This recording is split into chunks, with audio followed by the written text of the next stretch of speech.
थोड़ा थोड़ा सा अपने आप को बदलना शुरू करो। एक 6 घंटे का रास्ता मत बनाओ वो तुम। अब जितने भी लोग 16 प्लस हैं और डिप्रेशन का शिकार हैं, और आप 16 प्लस में डिप्रेशन का शिकार हैं, कोई सोच रहा मेरी हाइट कम है, सचिन तेंदुलकर की है, कि आप अगर कुछ नहीं है जीवन में, आपका कोई सामाजिक कद नहीं है,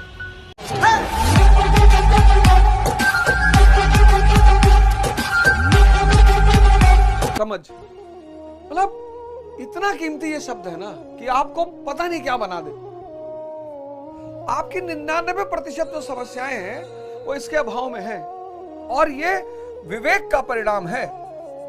समझ, जैसे जैसे विवेक बढ़ेगा वैसे वैसे आपकी समझ भी बढ़ेगी। कोई दुखी है कि भाई मैं काला हूं, विवियन रिचर्ड भी है, बराक ओबामा भी है। कोई सोच रहा मेरी हाइट कम है, सचिन तेंदुलकर की है।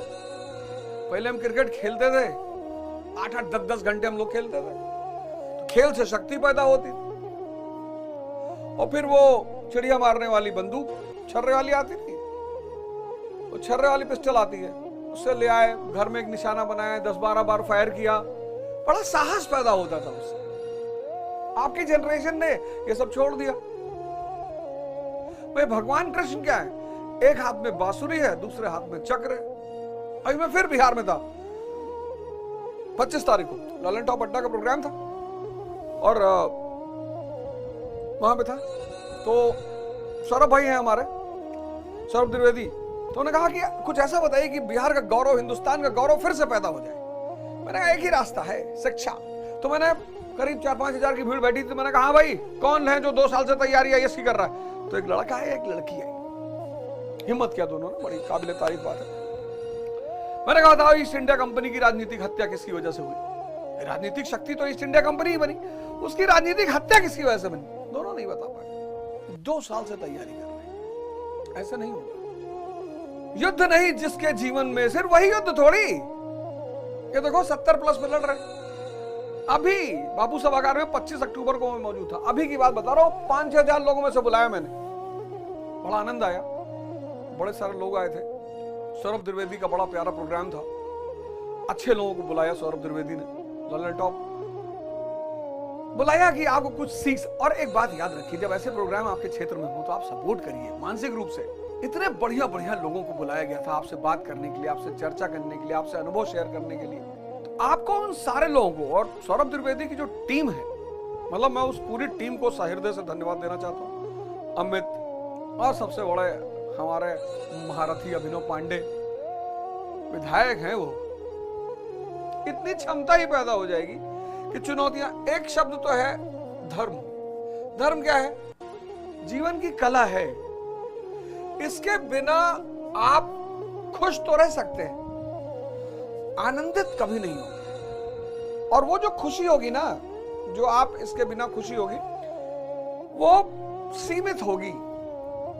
एक मन को समझाने वाली बात होगी कि मुझे कोई कष्ट नहीं है, मुझे कोई दुख नहीं है, ये नहीं वो नहीं है। लेकिन धर्म जीवन की कला है। इसका उद्देश्य ही है व्यक्ति को निम्नतम से उच्चतम की तरफ ले जाना। सारे धर्म, हिंदू, इस्लाम, ईसाईयत, बौद्ध, सब। एक तो इस शब्द को पकड़ लीजिए आप। दूसरा, प्राथमिकता, प्रायोरिटी। सब कुछ करना है, लेकिन एक डायरी बनानी है, और जिस उम्र में आप हैं, जिस दौर में आप हैं, वहां प्राथमिकता क्या है, बस ये नोट डाउन कर लीजिए। और उस प्राथमिकता के साथ समझौता मत करिए। यहां से आप शक्ति लीजिए, और आपको शक्ति जहां से भी मिलेगी वो क्षणिक होगी। यहां से आप योजना लीजिए, घबराइए मत, बिल्कुल मत डरिए। फिर तीसरा शब्द है समझ। मतलब तो इन 4 शब्दों को, ये जो धारा बह रही है ना, इन 4 शब्दों को तुम यार डायरी में नोट करो। धर्म के बिना, धर्म उत्थान सिखाएगा। धर्म बड़ी प्यारी चीज है। भारत में अगर तुम पूरा साल अगर देखो, भारत के त्योहारों को अगर देखो, शिवरात्रि यानी ध्यान और योग के महागुरु, अगर ध्यान नहीं करोगे तो मिर्जापुर के बाबूजी वाला हाल हो जाएगा। मिर्जापुर के बाबूजी वाला हाल हो जाएगा।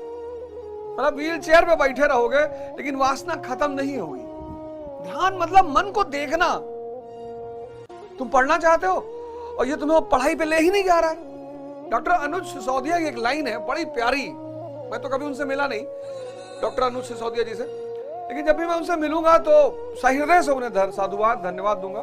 क्या लाइन लिखी है उन्होंने, शायद उन्होंने ही लिखी है ऐसा मुझे लगता है, डॉक्टर अनुज सिसोदिया ने। युद्ध नहीं जिनके जीवन में वो भी बड़े अभागे होंगे, युद्ध नहीं जिनके जीवन में वो भी बड़े अभागे होंगे, या तो प्रण को तोड़ा होगा या फिर रण से भागे होंगे। और आप 16 प्लस में डिप्रेशन का शिकार हैं। आप मोदी जी को देखिए 70 प्लस लड़ रहे हैं, अब क्या जरूरत थी, 70 प्लस लड़ रहे हैं, मैदान में डटे हुए हैं 70 प्लस, तो आपने प्रण तोड़ा होगा। और या फिर आप अब जितने भी लोग 16 प्लस हैं और डिप्रेशन का शिकार हैं, उन्होंने प्रण या तो तोड़ा होगा या लड़ने से भाग रहे होंगे। कौन सी लड़ाई, कौन सी? सुबह उठना चाहते हो, नहीं उठने दे रहा है मन, तो एक काम करो, उठ जाओ और दीवार में बैठ के सो, कह तो लेटेंगे तो नहीं, थोड़ा थोड़ा लड़ना शुरू करो। हमें तुम सोचते हो कि लड़ाई मतलब सिर्फ बाहर जो तलवारबाजी होती है वही लड़ाई है क्या? थोड़ा थोड़ा सा अपने आप को बदलना शुरू करो। एक 6 घंटे का मत बनाओ, वो तुम 6 घंटे का मत बनाओ कि आज मैं 6 घंटे पढ़ूंगा, 10 घंटे नहीं। तुम सुबह उठो कि तो आज मैं 1 घंटे पढ़ूंगा, मन से पढ़ूंगा और जितना पढ़ूंगा वो मेरे अंदर फीड होना चाहिए। तो छोटा छोटा युद्ध, छोटा छोटा, जैसे मैं बताता हूँ 4 बजे नहीं उठ पा रहे हो ना, 6 बजे उठो, 6 बजे का टारगेट बनाओ, छोटा छोटा युद्ध शुरू करो। 6 घंटे नहीं पढ़ पा रहे हो, कोई बात नहीं, 1 घंटा 1 आवर, लेकिन ये तुम प्रण करो कि इस 1 घंटे में जो पढ़ूंगा उसको फिर ब्रह्मांड में कोई भी मुझसे पूछे मैं जवाब देने की स्थिति में रहूंगा। युद्ध नहीं जिसके जीवन में वो भी बड़े अभागे होंगे, या तो प्रण को तोड़ा होगा या फिर रण से भागे होंगे। कि आप अगर कुछ नहीं है जीवन में, आपका कोई सामाजिक कद नहीं है, तो आप क्यों लोगों से आशा करते हैं? कोई हमें इज्जत देगा, कोई हमें प्रेम करेगा, कोई हमें सम्मान देगा, कोई दे दिया तो आप उसके लिए दुआ कर दी। जैसे आप स्टूडेंट हैं और किसी पार्टी में गए और लोग आए आपके लिए खाना वाना ले आए, तो आप उसके लिए दुआ कर दीजिए कि भगवान, ये तो बहुत अच्छे लोग हैं, भगवान उनके घर में 500 करोड़ रुपया आना चाहिए भगवान। और नहीं किया तो नाराज होने की भी जरूरत है। बॉलीवुड के कलाकार हैं पंकज त्रिपाठी जी, सौभाग्य से हम दोनों आदमी की मुलाकात हुई पाटलिपुत्र की धरती पर। कहते हैं ना कि व्यक्ति बाहर महान हो कोई बात नहीं, जब वो अंदर से महान होता है। और सौभाग्य से हम दोनों लोग मौर्या में रुके हुए थे गांधी मैदान के सामने, तो सुबह मुलाकात हुई दोनों आदमी। तो किसी जमाने में वही मौर्य होटल में काम करते थे, सबको बुलाया था, जितने लोग उनके साथ काम करते थे सबको बुलाया। मैं एंटर किया तो पूरा होटल का स्टाफ बैठा हुआ, ऐसे आपस में जैसे दोस्त लोग बैठते ना ऐसे।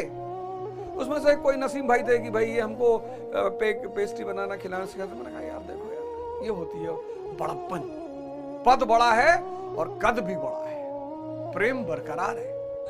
ध्यान जो है ये दर्पण है। दर्पण किसका? मन का। आंख बंद करके देखो जरा क्या कह रहा है। तुम पढ़ना चाहते हो, लिखना चाहते हो, तुमको करने ही नहीं दे रहा, फिर तुम किसको दोष दोगे? और मोबाइल का नियम बना लो कि जब देखेंगे तो खड़े रहेंगे, बैठ के लेट के मोबाइल देखना ही नहीं, खड़े रहेंगे। और कितने देर खड़े होकर मोबाइल देखो? और ज्यादा मोबाइल कष्ट दे रहा है तो कह दो मोबाइल जब देखेंगे तो सिर्फ एक पैर पे खड़े रहे। रामनवमी, त्याग और ध्यान। दीपावली पहले नहीं है, दीपावली लास्ट में है। शिवरात्रि, ध्यान और योग से साल की शुरुआत, मन की शक्ति, तन की शक्ति। रामनवमी, त्याग और तपस्या। फिर गणेश महोत्सव, मन को जीतना है। गण यानी इंद्रियां, ईश यानी इंद्रियों का देवता यानी मन, मन को जीतना है।